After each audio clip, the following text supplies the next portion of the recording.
And we are live. There we go. Hey guys, it's Ted Bogert with the Ted Show. Very excited to have Pamela Belitch on. We had a little bit of technical difficulties, but that happens all the time. But that's okay. She's here now. We're going to talk about how youth theater or youth theater for social change. I love this topic. We're going to talk about her right to be seen initiative platform, I'll say. She's also a hostess with the mostess on AfterBuzz. She's got a lot going on. Welcome to the show, Pamela. Thank you for having me. I'm excited to be here. I'm excited. You have such a great presence on social media, and you are doing some amazing things. But before we get into that, let's let the audience know a little bit about you. So give us a little bit of origin story on you. So, starting with now, going backwards. So, my name is Pamela Belitch. I'm 28 years old. I founded a company called Right to Be Seen, which is a youth theater for youths who want to express themselves in a creative way, but maybe have not always had the best chances of having that outlet to kind of understand what they're going through emotionally. Because I grew up probably in a normal, dysfunctional family, nothing too dramatic, but I never really had a lot of understanding of how to express myself verbally. But I always had the communication when it came through picking up a pen, when it came through going onto a stage or behind a microphone. So I grew up in love with performance art. I grew up songwriting. I was playing piano lessons. I had been in honor chorus and all county band and drama club through high school. And then in college, I became a theater major. My parents had decided pick a school in state, and I didn't know what I wanted to do besides theater. So I became a theater major at UCF, and I wasn't sure what I wanted to do with it career wise, but I knew that I had thought that it was really cool getting into this concept called devising, which means basically you have a ground floor starting from ground zero. You don't have a script, you don't have a plot, you don't have a cast, and then you just get it all together yourself and you create the production. And we base it on our own experiences and our own bodies and whatever we see going on in the world around us. So I loved doing that. And I wasn't sure how I wanted to break into it. But when I got into my senior year, I found something called Theater for Social Change. So there's a beautiful woman named Sybil St. Clair. She still teaches that course in the University of Central Was Florida. that at UCF? Through UCF, yes, sir. And what it taught me was you start with improvisation and just getting open up to getting out of your own headspace and getting that camaraderie with others and understanding that it's okay to express all the quirks of who you really are. That kind of externally growing up, you start to, if you were me at least, fall back into, if you have that personality of, I'll put others first and my voice matters less, which is why I call my company Right to Be Seen, because through that communication, we start to see ourselves and then we can help to encourage others to also be expressive. So that's what it taught me. And then there's a process in that where we start with just our bodies and creating images where you don't need the words. And then it goes into playing back other people's stories. And then you create a forum. There's something called forum theater, where you create a forum, just a public discussion about how to change those issues that people may be struggling with, but through acting it out. So this was a very powerful process for me that I wanted to implement in my own life, and I wasn't sure how. And when I graduated, I found the Orlando Poetry Slam. And this was a community The that Orlando what? the Orlando Poetry Slam. Gotcha. So Poetry Slam saves a lot of people's lives. It What helped is a me. poetry slam? So Poetry Slam is when you use the spoken word, creative writing, and poetry and performance art. You put it all together, and you're putting a poem onto the stage for a competition. It started out as a silly bar game in Chicago, and Chicago wasn't one of the founding things. It's certainly not the only thing that founded the Poetry Slam movement, but it started out as just this idea of the poetry becomes a way to grab an audience attention, and that became so much more than just about the poem. It became a way to activate political movements and social justice work through the open mic type of atmosphere. And I thought, this is social change. They might just not necessarily, the kid, there's a bunch of kids doing it, they might not necessarily call Did you it do theater for poetry social change. yourself? Did you do Yes. poetry? Okay, so was Yes. that your jam at the poetry slam? I mean, I know there's. Tell them a little bit about how that is. You go up and you begin to recite something original, or can it be something of somebody else's work? How does it work? It has to be all original works, and you get judged from random audience members on a scale of 0 through 10. Completely arbitrary numbers. The point is just to grab the audience attention and to make them feel something. So for me, theater was a practice of it's something that's beyond yourself. It's just there's that camaraderie to it. It's the friends you make, but it's that community. It's being involved with something that's bigger than just you is what it's always been for me. But through slam, I thought this is theater for social change, and people might not recognize it as that. But now that I know both of these, now that I know my love for poetry slam and also for theater for social change, I wanted to combine that. And I sat on this idea when I was going through school. I wanted to be a nonprofit. I wanted to do something with device theater. I wanted to do something pro bono, but I didn't really know how. I sat on it for 5 years to start my own thing. But through Orlando Poetry Slam, I was in the competitions. I went through the Magdalene Slam team also, and DeLand. I came through to Southern Poetry Slam last year, which is a state regional competition. And then I was at the National Poetry Slam in Denver, Colorado with the Orlando Poetry Slam team.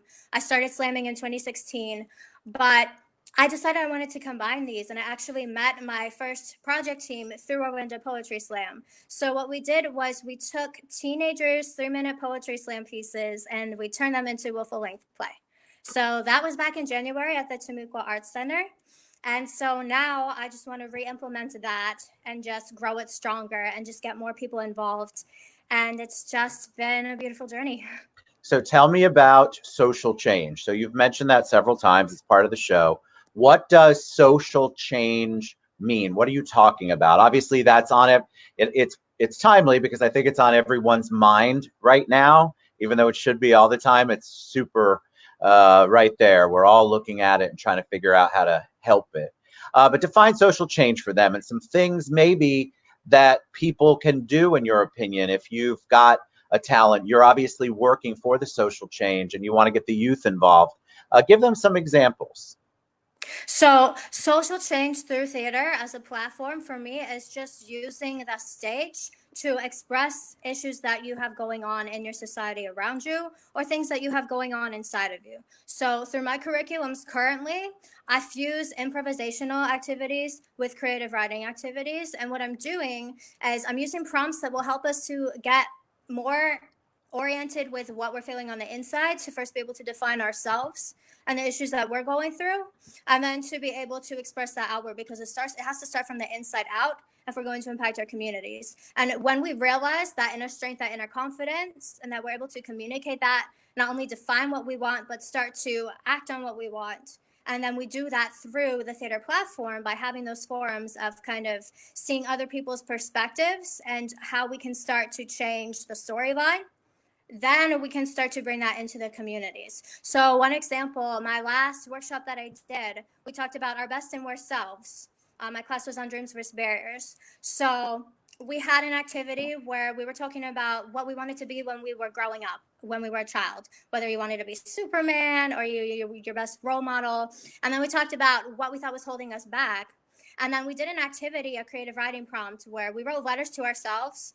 And one of the sides of that letter was, I have accomplished this. I am best at, I have talents at, I always tell myself this positive thing about me. And then the worst side letter was, you think you are all these positive things, but you're really worthless. You should just give up. And then we ended up doing an image theater activity where I had the participants call out positive narratives, because we have those cops in our head telling us this is something that you can't do. So then I had used image theater. We held just still images of that negative, that worst self. And then we had the participants call a freeze, and then they added in the positive narratives of, you're here for a reason. You're doing the best you can at this time. And just in that space for me was a way to, it's not on, it's a very local micro scale at this point, but in that space for, 3 to 6 plus people, it's small now, but just for those participants, it starts to have an impact internally and to see from others' perspectives, this is things that I can be doing to change the narrative. And then I can start to help other people to do the same.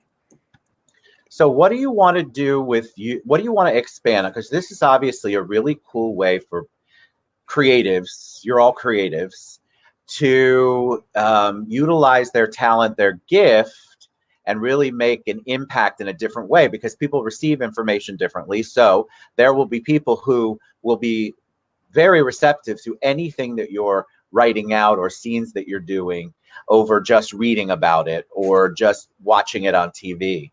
And so, what do you want to do? How do you want to include? Where are you? Where are you located? Are you Orlando, right? I'm Orlando, downtown Okay, Orlando. because you're a UCF girl. I'm a UCF guy. But what do you want to see? Other programs that you want to maybe work with? Are you trying to go into the schools? What's the short term / long term goal for you? I am in talks with OCPS. I do want to work with the kids. And it's minority groups. Our last kids that we worked with were aged 14 and 19. They were all coming from broken families of parents that, they were living with an aunt or a grandparent, or parents that were dealing with drug addiction, things like that, where they kind of have to learn to grow up into themselves and take care of themselves. And from a young age, they start to live trauma-informed lives. So I know that you can use the theater space to communicate those issues that other people who are older may not have ever communicated when they were going through the same thing. So for me, I want to use the stage and the stories that the kids are sharing to be able to encourage others to say, if they did it from the places they've been through and at that young of an age, then I can do it too. Then I can start to open up. Then I can start to look outward and to see how I can help to first heal myself and then heal within my community. What's the youth theater, the poetry community? What is that like? Because I guarantee you, I have people out there thinking, "Well, I'd like to get involved, but I'm afraid to perform. I've never said my poetry out loud or what I'm thinking out loud before in any kind of creative environment."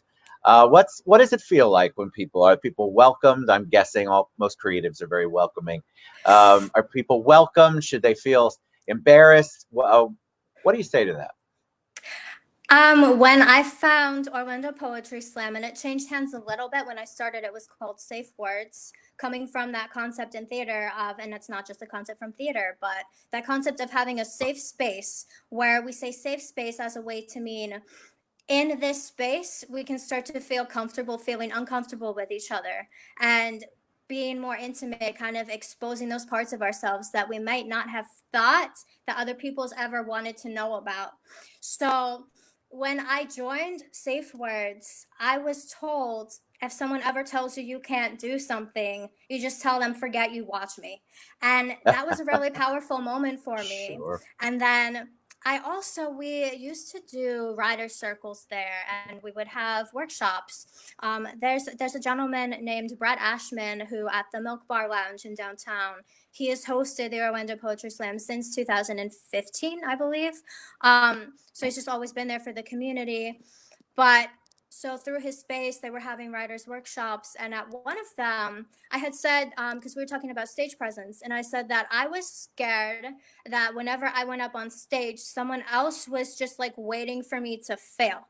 Right. And because of those past negative experiences that some of us may go through growing up, those externals we start to internalize as, you're never going to make it, Right. So, for me, I was having in my head those voices of the people who were telling me, why are you here? You're not good enough. We don't want to hear you, whatever it is.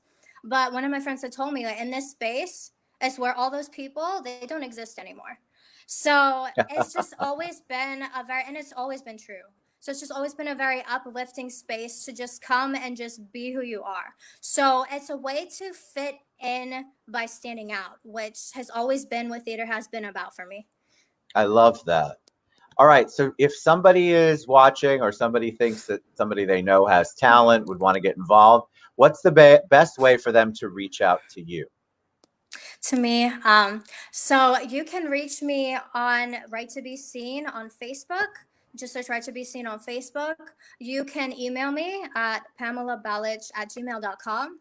There is a banner on the blue screen at the bottom here that also has a link for more information for my website.